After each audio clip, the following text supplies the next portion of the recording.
All right, so the first thing that I want to touch on, these are things that I touched on a little bit in the last class. I just wanted to do an overall highlight real quick of them.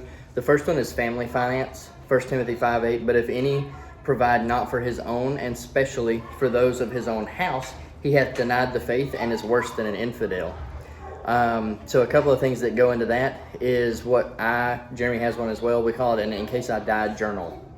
And what it has is it has information, your bank accounts, your credit card accounts, your investment accounts, logins, passwords, all of that, as well as information of, say, like I'm investing in crypto, but Brandy doesn't know anything about it. Go talk to either Jeremy or, I'm drawing a blank. Donnie. There we go. I completely drew a blank there for a minute.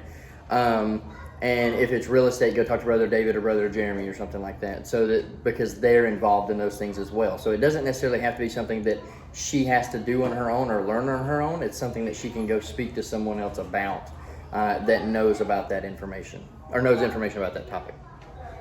And then typically women will have a different safety level than men, and they need to feel financially secure in the marriage. There's a lot of you hear a lot of times that the biggest problems in marriages is finance, and some of that there is a required safety net, which we'll get to in our savings portion here in a minute for that requirement. For example, Brandy, when we first started out, Brandy really wanted 12 months. She was like, I really want 12 months. I would feel comfortable if we had 12 months of savings saved up. And then for me, I was more like 3 months, because you need something to get you by in case something happens, you break your leg or something like that, and you can't work and stuff like that. But as we'll get to in a little bit with the interest rates, like what we just touched on, your interest rates are so low now that savers are punished. So you don't want too much money sitting there not doing anything as well. So I only like to do 3 months and then invest the rest, which is what I touched on earlier. And then there's future planning. Proverbs 13:22, a good man leaveth an inheritance to his children's children, and the wealth of the sinner is laid up for the just. In order to do that, you have to have a financial plan for retirement and investments. And then people complain about the wealth being in the hands of the few, but there's other verses where the Bible talks about that fools will be left to their folly, and that they just don't know how to spend their money, basically. So you have to be knowledgeable about finances in order to adhere to that. And then there's also things like when we were here the other day, the topic of Facebook was brought up, and wasting time on Facebook and stuff like that. And we all have things that we do waste time with, but some of those things I thought it was interesting because I've always wanted a Lamborghini. I always told my family I was going to have a Lamborghini, and they're like, oh, you better get a big job with a big paycheck. That's what my family thought, But Lamborghini states that they don't make commercials because their target audience isn't sitting around watching TV. So there's a lot of different things that you have to do with not only financial management and managing your finance, but also managing your time. And you have to not be lazy, as Jeremy said last night, or Friday night, sorry. All right, so on the general guideline for budgeting, the median income in 2019 for an individual was roughly $50,000. Now, you may make more than that, you may make less than that. That's the median of the country, was $50,000. So out of that, if you have $50,000 that's coming in, who gets paid first? Uncle Sam, your taxes. Now, in the state of Georgia, at a $50,000 annual salary, you're looking at a 21.1% tax bracket, and you may have some other deductions and stuff like that. But that's that 21.1% is going to take roughly $10,550, which is going to leave you with $39,000 roughly left. My handwriting's horrible, I know. Or roughly $3,250 per month in your paycheck. I'll lift the end out, but so with that, the budget percentages, this is where they come into play. Now, if you make more per month, then these percentages don't affect you as much. You hear about the people say like, oh, live off they're like, I live off of 1% and invest 99% of what I make and stuff. You hear people talk about that all the time on YouTube and TV, and talk about saving more than you spend. If you're in a much higher income bracket, it's much easier as long as you control your spending. But when you're in the lower tax brackets, it's a little bit more difficult to do that. So with giving, I recommend 10% as a basis. Now, when you get to 10%, and then, for us, that can include tithe. So if the base of anything you can do is 10%, then you're looking at your tithe for that. If you choose to go a different route and not strictly do tithing, but giving and just count it all as giving, depending on how you look at that, that's an option as well. But as long as you're giving 10% of that to help other people, that's what I would recommend going off of there. Dave Ramsey recommends 10% as well. I kind of highlighted the things that I change with his. So his, and saving / investing, I should have wrote that up here, but I didn't. So starting out, you want to also be at 10% for that, which would be $325. And then when you get to your saving and investing, so what you want to do first, and this is where Dave Ramsey just leaves it. He says $1,000 emergency fund, and then he goes on. So what I prefer is $1,000 emergency fund and a $100 personal emergency fund. And what that means is you put $1,000 in the bank, in the safe, something like that. You have it where you can get it when you need it, but it's not on you at all times.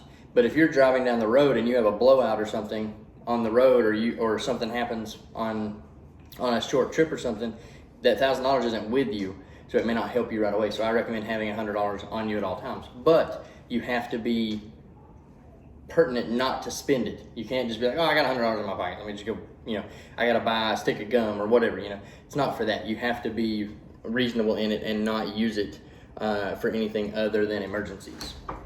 And then this is where we're talking about savers or losers. Anything that you get above a certain amount saving wise, if you put it in the bank and bank on that interest rate, you're actually losing because of inflation and other factors that are at play. So I don't know if anyone's heard the term savers or losers or not, but that's one of the things that I read about all the time.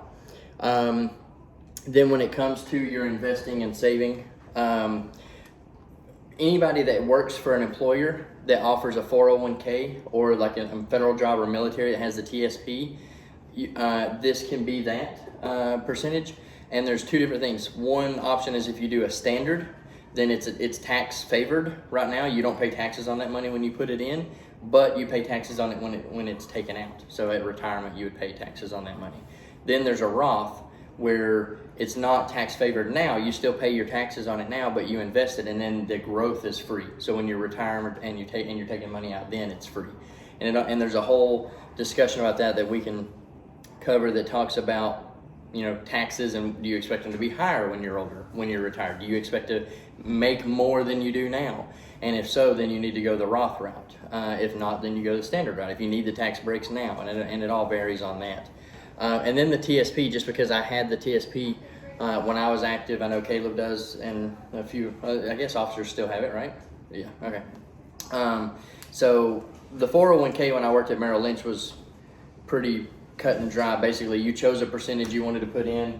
If you put in 5%, they matched 5%, and then that was it. It was invested in their funds. It was through Fidelity, ironically, but they chose what it was invested in, and you gave up that control of your money, but they did the 5% match. Now the TSP does a 5% match as well, but you have a little bit more to choose from than that. So I can talk on the TSP a little bit more, because each company, if you work at the hospital or something, they may have a completely controlled investment as well. So it depends on your employer. But as far as the TSP goes, one of the things is if you don't make your selections, and Caleb, I don't know what has anybody else got a TSP in here? Government employee? Kevin does. I don't know if y'all have actually signed into your TSP account online and looked at what you're allocated in. They start you out 100% in the G fund, which is guaranteed not to lose you any money, but it's not going to make you any money either, pretty much. It's just not going to grow. So you start out 100% in the G fund. My split that I would recommend to choose if you wanted to be completely diversified would be 30% in the C fund, 25 in the S, 25 in the I, 15 in the F, and 5 in the G. just to have your little safe part there, and split it out from there. And that's to be diversified in all of them. Otherwise, I would cut out the G and F altogether. Y'all are young, you've got time to invest and grow. So you could put all of your money into those more risky ones. And if you don't know what those funds are, we can go over those later. And then you could possibly even go 100% in the C fund if you really just wanted to grow with American companies. Or they have the target date fund. Some companies have that as well. If you don't want to deal with your investments at all, you can say, I want to retire by this date, and the TSP will actually set up the fund.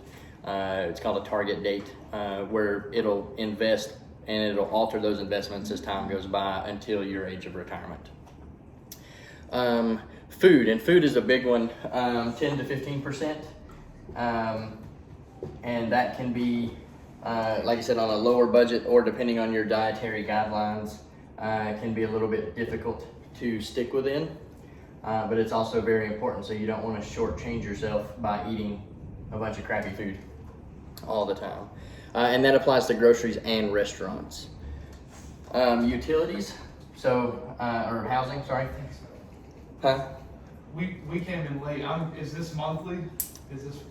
So it's, yes. So what I did is just the average annual income for the country is $50,000 per person. Okay. And then in our state of Georgia, if you're in that $50,000, you're in a 21.1% tax bracket. So they're going to take $10,500, which leaves you with $39,000 or $3,250 a month.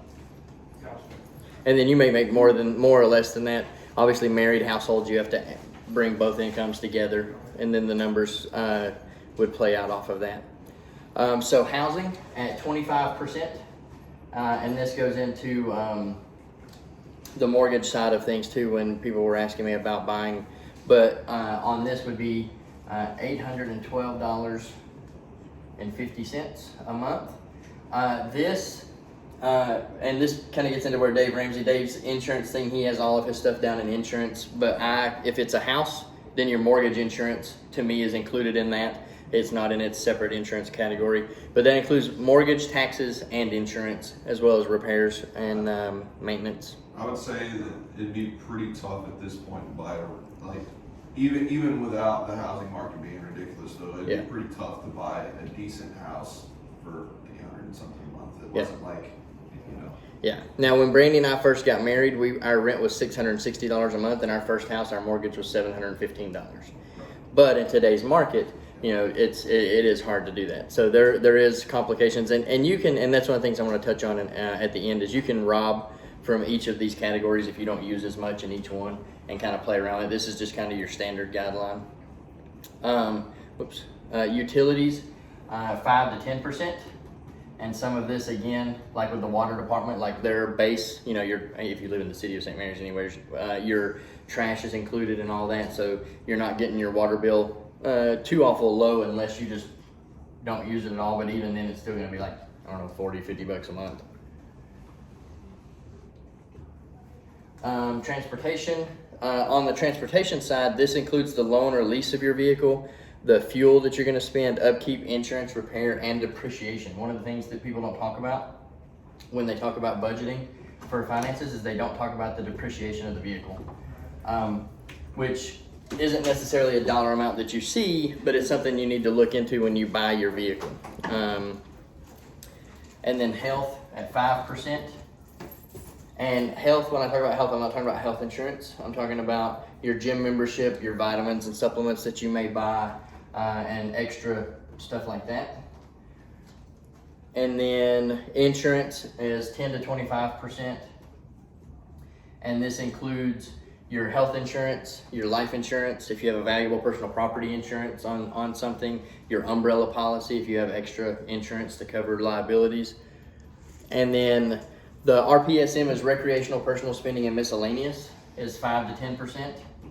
And this is for you to put back for Molly to buy her Legos, and for me to buy my Legos even.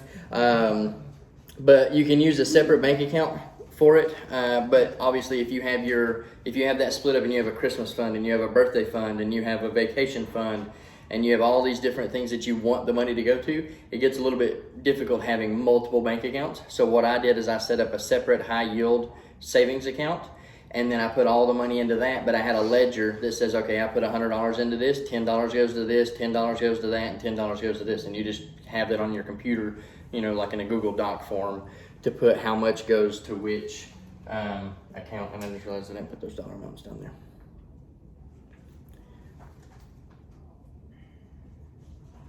$335 to $812.50.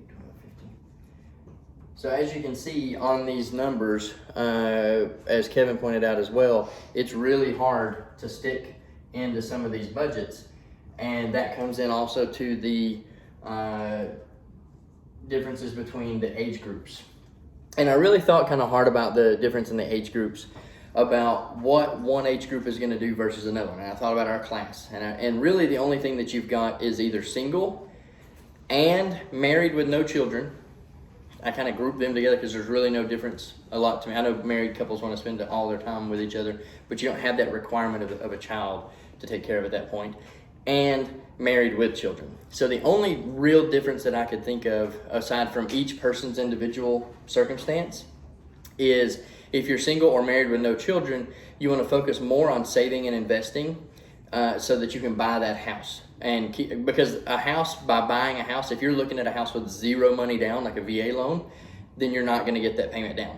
But if you're looking at a $200,000 house and you put down $50,000, you could still get into that payment range.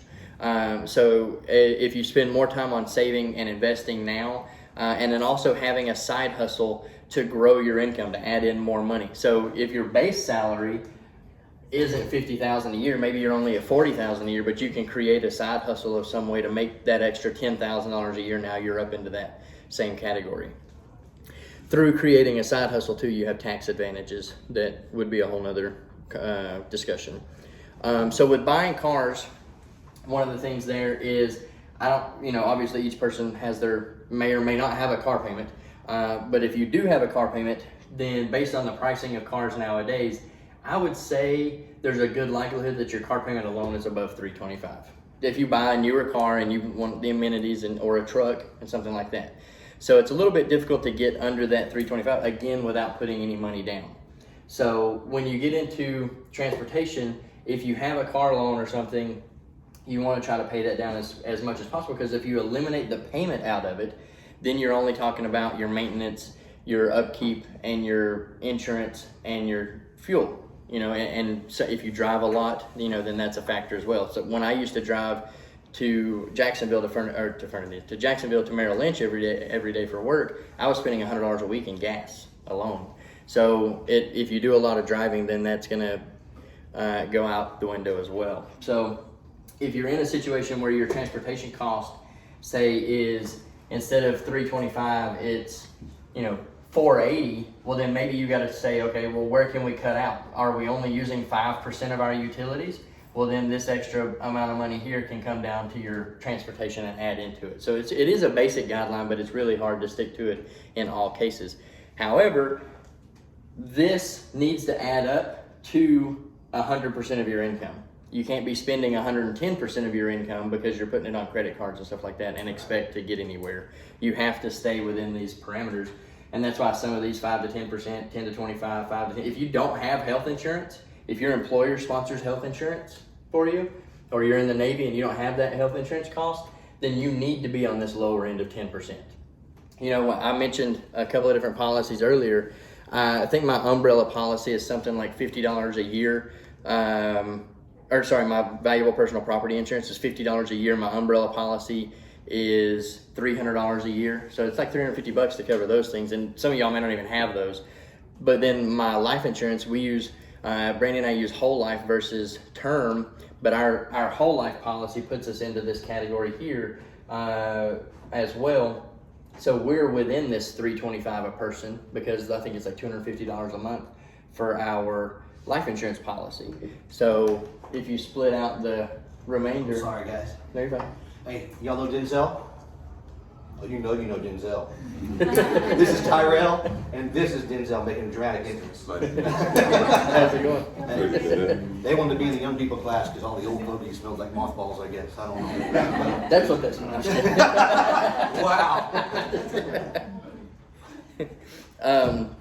So this could add a lot of money to it as well if you're not paying for health insurance out of pocket. So you can play around with those numbers and make them fit for what you need. And then, like I said, whatever additional savings category you want to put into, you can put into the recreational side. Housing, one of the questions was housing, and they brought up whether you should buy or rent an apartment. And so there's a couple things like that I just want to touch on, like the pros and cons. So from my point of view on the pros of rental is you have limited liability. You don't have to pay for the repairs of the house. If your stove breaks, if the AC goes out, something like that, you don't have those big expenses. You know, Jeremy can probably tell everybody it's probably what, $6,000-7,000 to replace an AC unit. So you don't have to worry about that. Your landlord does. Now it may take, when Brady and I had our first apartment, we actually had to go live with friends because our AC was out for a month in August, and it was unbearable to live in there. So you are on their time frame as well. But then you're not locked down. So if you have a lease on an apartment and then you get stationed somewhere else, you don't have to worry about selling the house. You don't have to worry about renting it or anything like that. You can just pack up and go. You might have to break your lease, which they may charge you for. You might have to extend for like a month out of contract, and they may charge you $100 more a month, you know, on the rent for that short-term lease side. But those are sort of the pros there. The cons is that you can be forced to move. Say you go into a lease and you know, it could be a 1-year lease, 2-year lease, whatever, and you really like where you live, and then that lease comes up, and then the owner comes and says, hey, I'm not extending your lease, I'm selling the house, or, you know, whatever the case is. So then you could be forced to move from somewhere that you do like. And obviously if they're selling it, you could buy it if you had the opportunity. It's higher cost. You're not going to rent somewhere as cheap as you're going to be able to buy somewhere. Like I said, when we rented the apartment, it was $660. It was a 2-bedroom, 1 bath. It was what, 800 square feet? I think it was. When we bought our house, it was a 3-bedroom, 2.5 bath with a garage. It was 1,250 square feet, and it was $100 more, well, $50 more a month, $660 to $715. You get no equity buildup. You're not paying anything down on your own mortgage or anything like that when you're paying to rent somewhere. And then you're also limited to what you can do. If you want to paint the walls, if you want to install a different microwave or appliance of some sort that was there when you got there, you can't do that because well, you can sometimes. You can talk to the owner and see if they'll allow you to do it, but generally they're not going to give you any credit for anything. And then you don't have any leverage. And by leverage, what I mean is being able to put down 0 or 3% or 5% to control that property. So you're living in it, say it's a $100,000 property. You're just living in that property. You don't have any control over it whatsoever. You don't have any gain from it. But if you were to buy that property with a VA loan or an FHA loan or something, put down 0%, 3.5%, 5%, whatever it is, you're controlling that whole $100,000 property for nothing, or $3,000 or $5,000 to be able to control that property. On the purchase side, the pros is the leverage. You get appreciation if you buy a house that's $100,000 and in 10 years it's worth $120,000. You've gained $20,000 just over the property value going up. The equity buildup over those same 10 years, you've been paying down the mortgage, so your mortgage balance is not $100,000 anymore. So now you have equity in the property as well. You can remodel it and do whatever you want to the property. Tax benefits is a big one. There's first-time home buyer credits. And then there's mortgage depreciation. You can write the mortgage interest and stuff off on your taxes. Credit history is another one on the purchase. You start to build credit history. So say you want to buy another house, you want to buy a rental property, you want to upgrade the house or something like that. You have that history. And on credit, one thing that I want to touch on, I know people who charge, or not charge, but put more emphasis on credit to renters than the banks do to buy. So you only need a 620 to buy a house with a VA loan. The banks, most banks can finance you with that. You may have a higher interest rate, but I know people that won't rent to people unless they have a 700 credit score. So sure, they could go buy their own house, but they want to make sure that those tenants are going to pay their rent. So sometimes renting is more difficult if your credit isn't all that good. Future payment reduction is another pro of purchasing a house as you move on. If you do a 30-year mortgage, in 30 years, that mortgage payment that you have every year is not going to be there anymore. And then potential future income if you turn it into a rental property. The cons is that you take on a lot of debt. If you take out a mortgage for a $100,000 house, you're in $100,000 worth of debt. You have the liability at that point. If the AC breaks, you're the one that fixes it, whether you're living in it or whether someone else does. If you're renting it out and they know that there's a roof leak like Brother David had, and they don't tell you about it, and you have to replace the whole wall because the wall rotted out, then that's still on you. And then the other side is you're locked down. You can't pack up and move as easy if you get orders or something like that. Maybe it's not a good housing market like it is now, and you can't command whatever price you want. You got to wait for that house to sell before you can buy another one at your other duty station if you choose to sell it. So a couple things that I wanted to touch on is the side hustles. A side hustle can be anything from selling on eBay to thrift stores. You can, if you're a mechanic, you can do work on the side. Jeremy, I don't know if your contract prevents it, but like you could go do AC work for people on the side, here and there, I'm sure. Tutoring, if you're a teacher, you can set up tutoring classes and tutor people online or in person after school. Another thing I want to touch on is whole life and term insurance. The difference between it. If Ashlyn and David or Kristen were here, either one, they could help talk on this. So, and it's a whole nother class altogether, but whole life and term life are two totally different things. Dave Ramsey's 100% against whole life. He says only term. But when you really look at it, a whole life policy is what it is. As long as you pay your premiums, you have that policy for your entire life. There's no expiration date. Eventually that will feed itself. Exactly. Yep. You build up a cash value. You can borrow from your whole life policy when it gets big enough. So say you want to buy a house and you didn't want to go to the bank and borrow, but you had $150,000 sitting in your whole life policy. You could go borrow from yourself and buy the house rather than taking out a mortgage.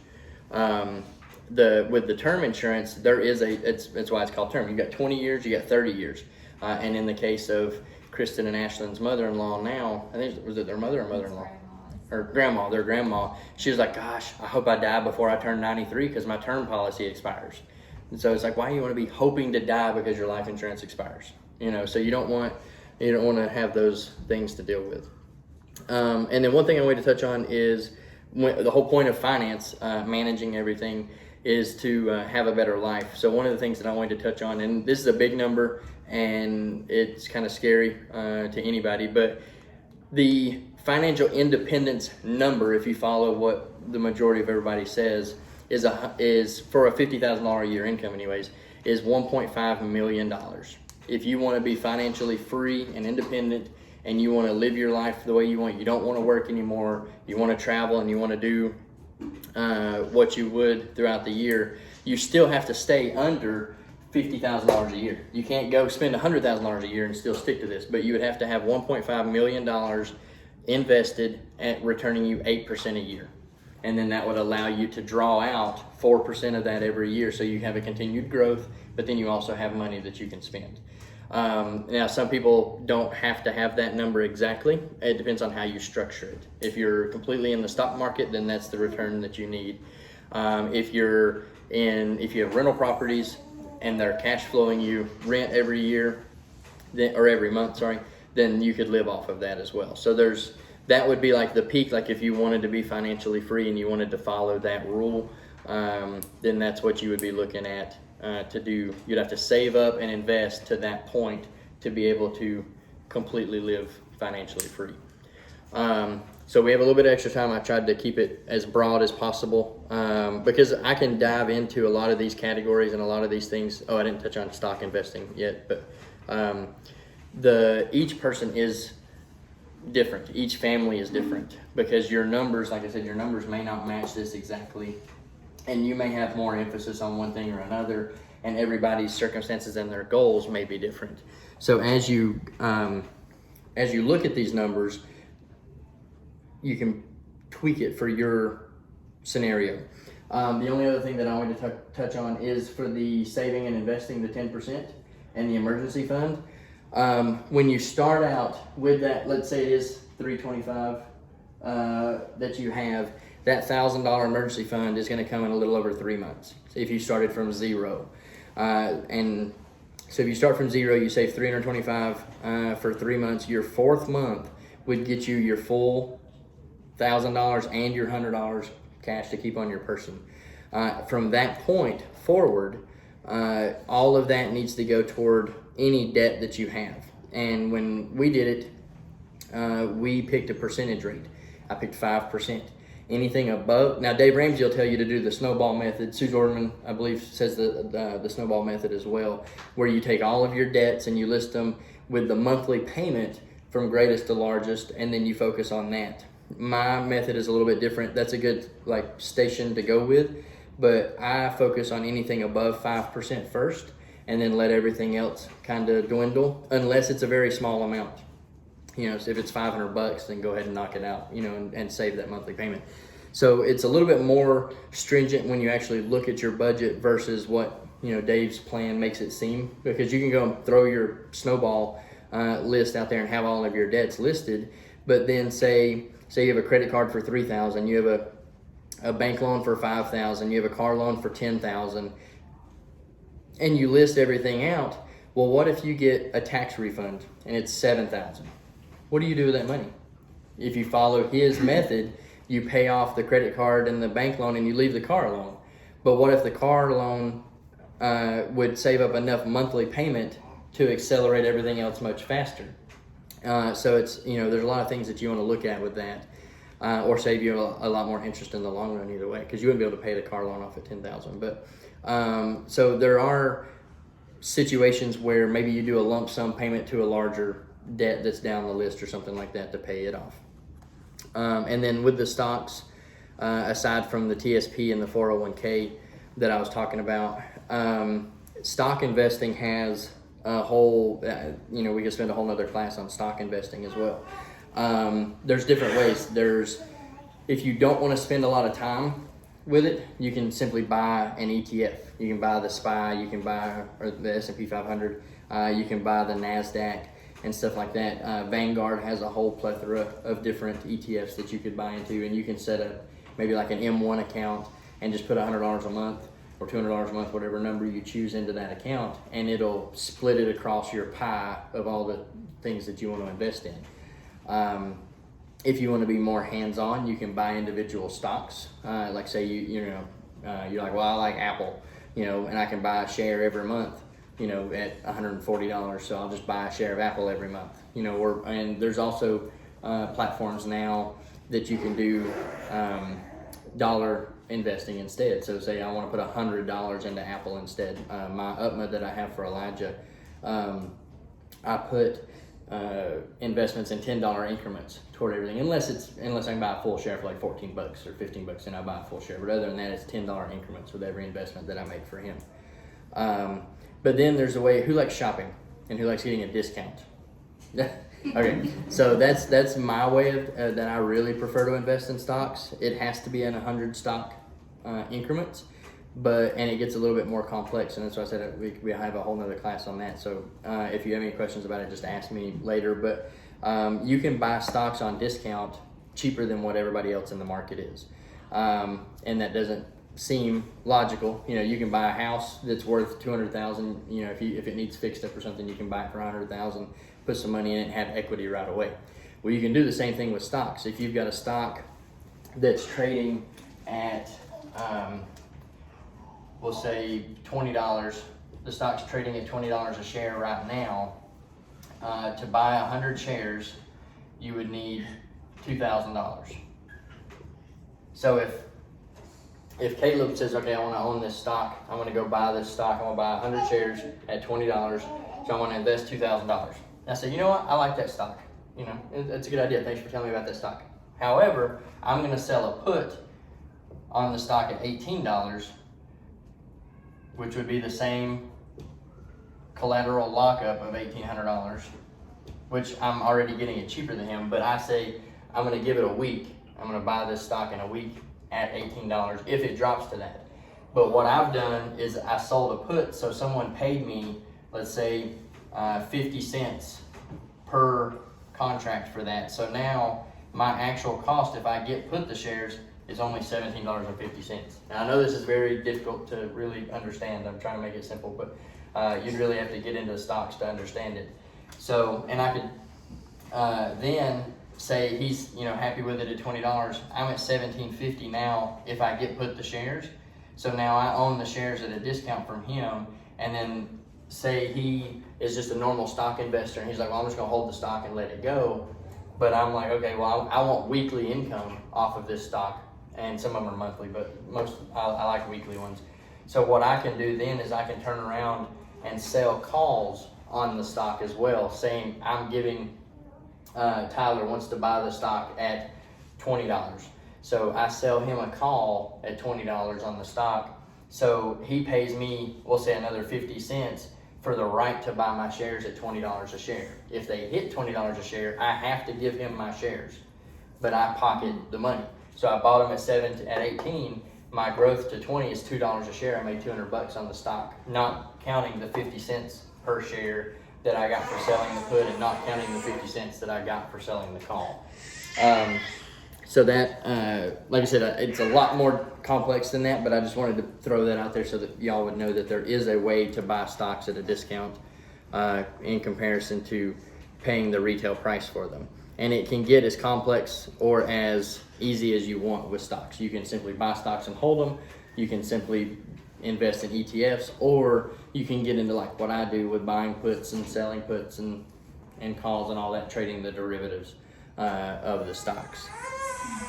And you can use them for income that way, like that side hustle. You know, you could use it as an income to make an extra $500 or $1,000 a month with. So I wanted to try to touch a little bit broad on everything that that delved into finance and future planning, and I also wanted to touch on the stocks. And I think I touched everything. Yeah, I got everything that everybody had asked about the other day. The trip, I forgot to mention the deadline for the trip. They didn't give me the deadline, but the trip would fall into this category of savings as well. So with the trip, you know, and I don't know, she mentioned something like $400 a person, wasn't it, in class, I think? For a rise? The one in Pigeon Forge? Mm-hmm. Something like that. Yeah, so if it's $400 a person and you needed to save that up, if you had 8 months, then you just need $50 a month to go toward it to save up for that. So I would just you need to know the date of when you have to have the money for it, and then work backwards. So any type of financial plan or goal that you want to make when you're looking at investing or something, if it's buying a house, if it's buying a car, or whatever the case is, take the amount that you need and the time frame that you need it and work backwards. So you set your goal, you start with your overall goal, and then you break it into smaller chunks. So say you want to buy a car, I don't know, in 5 years, and you need $50,000 in 5 years. I'm just throwing the number out there. It's not going to fit into the budget. But if you needed $50,000 in 5 years, instead of saying, okay, well, I need $50,000, how am I going to do that? And just, because you would never get there. You would never even start the road trip at that point. You'd say, okay, I need $50,000 in 5 years. That's $10,000 a year. And then that's, you know, what would 10,000? So that'd be like $800 a month, I guess. Anybody else good at math? $10,000 a year? Yeah. For what? Yeah. It would be To save up $10,000 a year. really close to that. Yeah. So $800 to $900 a month is what you would need, and then you could factor in from that what you needed to do to save that much money every month. So a lot of times people look at things like that 1.5 million. Like I said, it's a really big and scary number. But when you actually look at compound interest, if you were to put in something to try to save that money, like let's say on the compound interest,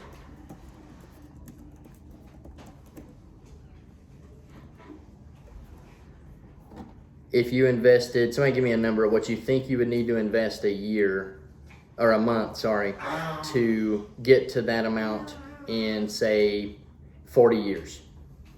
Say you wanted to retire in 40 years and you needed 1.5 million. How much a month would you need to do that? Mm-hmm. $25 to $50 a month. Okay, so we'll see. So initial investment of $0. Monthly contribution, we'll do $50 a month. Length of term in years is 40 years. And the interest rate return, we're going to put at 8%. And we're going to compound it annually. Calculate. Nope, $50 wouldn't get it. In 40 years, you'd have $155,000. Yeah, I was gonna say like 500. Okay, so 500 and 1.5. You'd have $1,554,339.11. Now, keep in mind that is a tax favored account. It's not accounting for taxes. So you would have that $500 a month in a Roth IRA growing. And ironically, you say that. So your Roth contributions is $6,000 a year per individual, which is $500 a month. So if you wanted to fully maximize your Roth IRA at $6,000 a year, it would be $500 a month. But does anything like from a credit union or bank actually earn 8%? That's savings. That's not investing. So now like the credit union, like Navy Federal, they have like a mutual fund that you can do that I've talked to some people about there, and it They do depends IRAs on the too. allocation. Oh, they do. Well, I Okay. know United First does. Oh, okay. Uh-huh. If depending on what the 8%. Okay, so when you get into those, that's kind of, y'all came in right after I talked about the TSP and 401k side. So when you invest in things like that through certain brokerages and stuff, you give up control of your money. You basically give them, here's my money, you go invest it, I'll take whatever you can get me. If you go with the option that I choose, I manage all my own money. So I set up a Roth IRA with TD Ameritrade. So basically, I put the money in there, and then I choose what I want to buy. I can buy individual stocks. I can buy penny stocks if I want. I can trade the derivatives. I can buy ETFs. I could just buy the SPY and stuff like that. Now, TD Ameritrade doesn't have the dollar options like what I was talking about earlier. So you want to research the brokers and see what you have. But an IRA is simply a coat, basically. So your investment account is basically an investment account is all it is. So you can do generally the same things. Now each broker will have different restrictions on what you can do, but you can even buy a house in a Roth IRA and investment properties and stuff like that. You can do a lot within a Roth IRA or a traditional So IRA. depending on what they choose to invest that money in gives you what percentage average. I mean, I guess it would Yeah. never be like you will get this percent, depends on the market. But what Right. you invested in is either higher yield or lower yield depending on its. Yeah, and the average return of the S&P 500 is 10% a year over the last 20 years. Wow. So if you were invested in the S&P, now last year it made like 50%. So it just depends on the volatility of the markets, you know. Right. And then there's a lot you can go into looking at. Like if you had invested $1,000 in Tesla 10 years ago, it'd be worth like I don't know $80,000 today. You know, it just depends on the growth of the company. Some of your growths you have, and when you get into stocks, you have growth stocks. And then you have dividend-paying stocks. You have what we call the aristocrats. You know, you can go and invest in Coca-Cola, and Coca-Cola is going to pay you a dividend every quarter. You can set up to automatically reinvest your dividends, and then whenever that happens, they automatically buy you more shares of the stock with the dividend and stuff. So there's a lot of ways that you can compound the growth of it. And then so I like to have a balance between, depending on the account as well. So like I said, my Roth IRA, I like to have some of my riskier plays in there to where I don't pay taxes on it. So like for example, the derivatives that I was trying to Tesla on Friday, I was watching Tesla. I was like, okay, it looks like they're going to do a break. So I bought a zero DTE, which is zero date to end contract. So the contract expired Friday. So it's very risky. But I was like, okay, I think they're gonna hit 380, and they were at like 373. So I bought a 380 call for $300, and within 15 minutes I sold it for $600. So I made 100% on that money in that time, and because it was in my Roth, I won't pay any taxes on it. But I'm not recommending that you do that. Yeah. It's not. Well, like we just have ours with a financial advisor because we don't know anything about that world. Mm. So it's, I guess, like very playing it safe. So Yeah. like some years it goes up, some years it stays the same if the market was crappy. So I feel like I wish we were on that level of knowing how to, like all of the things, but I feel like But that's there's like, also like the amount of, there's also a gigantic responsibility of taking over that. And like, Yeah. I wouldn't, even if it's kind of a weird thing to say, but even if I had somewhat of the knowledge to do it, I also wouldn't want to be responsible for losing, It's- what's a big part of going to be our retirement. So like, Right. it's like a double-edged sword, I guess. Yeah, it's very That's why all difficult. these like different options and selling calls and stuff, right? Because the stock market is educated gambling. It is what it is. But the more time you fuss with it, or selling calls, or diversifying your portfolio, it just increases your chances for success, right? And if you're willing to take that time, then you're gonna guarantee yourself some money, you know? Yeah. And you have to know what you're doing. So like you're a firefighter, right? Yeah, very different from the stock market. Right, but I'm not going to run into a burning house and just try to do it. You know, so I would encompass, like, if you don't know what you're doing in the stock market and you're like, all right, I'm going to take all my money and I'm going to put it in Snapchat. You know, that's like running into a burning house and not knowing what you're doing as a firefighter. Right. And so now you know, Bitcoin. yeah, or Bitcoin or something like that. So you want to know what you're investing in, and that, like, when it comes to companies, like, there are people that buy companies that are like, okay, I really believe in Tesla, so I'm just going to buy Tesla for the long run because I really believe in what they're doing. Right. You know, there's other people that are like, oh yeah, people drink Coke and Pepsi every day, you know, and that's not going to stop, so I'm just going to buy Coke and Pepsi. You know, and so those investments, when you start at a younger age and you just buy those companies and you hold them, then you know, over time, they generally, because of the dividends and because of the growth in the industry and all of that, and then overall growth of the value of the stock, you're going to end up making money. So I'm not saying anything against financial advisors or anything like that. If you want to be hands off, and if you make more money, so there's some people that, you know, they make a ton of money in their job, but they'd have to take so much time away to do trading that is it beneficial. Like if you're making, let's say you're making $100,000 a year, and you're like, okay, well, I need to invest this money, but if you take the time to learn it and invest it yourself, your income's going to drop to $50,000 a year. Is it worth it? Right. You know, if you need to focus on what you're going to do, but you also need to know the ins and outs. So your financial advisor, I don't know what their fees are. I strongly recommend anybody that has a financial advisor look at the fee schedule. So Tesla last year, for example, Tesla ran up like 100%. The majority of fund managers, financial advisors, and stuff like that were like, oh man, I'm going to sell all this, because they get money when they sell their stock. Because they get money when you put the money in. You know, you put money in, they're like, oh, we're going to take 2%. You know, then they trade your money or invest your money, and then they make money off of the gain of your account. So if your account goes up, they lock in those gains.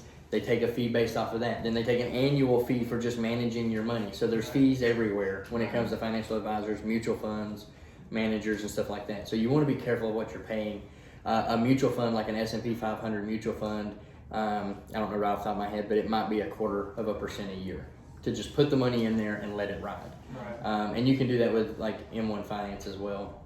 And one thing I like about M1 Finance is I challenged myself. I set up 2 accounts. One, I picked all the stocks in, and the other one I've done nothing but Vanguard funds in, and let them grow for a year to see what they did. So those fees and those dividends are automatically reinvested, like I said, and then the fees for the Vanguard and stuff is taken out of that Vanguard fund itself. Right. So it's a little bit different when it comes to that. So if you're happy with your FA and everything, then, you know, I'm not saying change or I mean, anything. the past few years, I think everyone's been happy with, like, the past few years have been fine, but there have been some years in, like, maybe, I don't know. First Yeah. 7 or 8 was like, When we were married, it was like barely, you know, doing anything. And, Yeah. sometimes losing, Yeah. but, yeah, so. but that was kind of the market. The only thing, at the fire department, the only thing they give us I forgot the name of it, but a deferred comp situation, Mhm. and Nationwide handles that, and the only questions they ask us is, like, do you want it, like, very risky, high risk, low, and so everyone, and maybe this is a good question for you, but everyone at the fire department, you know, we're just like, oh, just put it in high risk, because we know we have 20 years in it. Is that the right thing to do, or is that too much of a general? It could be. question? That's what I was talking with them about the TSP and stuff before. So different companies do their 401ks and stuff differently, and yours is similar to what a lot of them are. They just ask your risk profile. Yeah, So it's like very, like, option 1, 2, or 3. Yeah. Type of deal. do they do a target date range?